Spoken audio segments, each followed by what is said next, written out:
আসসালামু আলাইকুম ওয়া রাহমাতুল্লাহি ওয়া বারাকাতুহু। আজকে ৪ নম্বর আয়াত আমরা বানান করব ইনশাআল্লাহ। হামজা ইয়া জের ই, ইয়া আলিফ জবর এক, আলিফ ইয়া, ইয়া কাফ জবর কা, ইয়াকা, নুন আইন জবর না, বা পেশ বু না, বুদ আল পেশ দু না বুদু, ওয়া জবর ওয়া, ইয়াকা না বুদু ওয়া। হামজা ইয়া জের ই, ইয়া আলিফ জবর ইয়া, ওয়া ইয়া, এটা টান হবে, জবর পরে আলিফ, কাফ জবর কা, ওয়া ইয়াকা, নুন সিন জবর নাস, তা জবর তা, নাস্তা, আইন ইয়া জের ই, নাস্তা আই, নুন পেশনু, নাস্তা আইনু, ইয়াকা না'বুদু ওয়া ইয়াকা নাস্তাঈন। এই ইয়া টান হবে, ইয়ার উপরে তাসদিদ, তাসদিদের উপরে জবর, জবরের উপরে আলিফ আছে, জবরের উপরে আলিফ থাকলে টান করিয়া পড়তে হবে।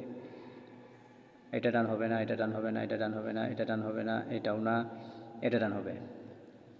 জবরের পরে আলিফ আছে, ইয়ার উপরে তাসদিদ, তাসদিদের উপরে জবর, জবরের উপরে আলিফ, খালি আলিফ। তাহলে খালি আলিফ, জবরের পরে খালি আলিফ থাকলে টান হয়। ওয়া ইয়াকা নাস্তাঈন।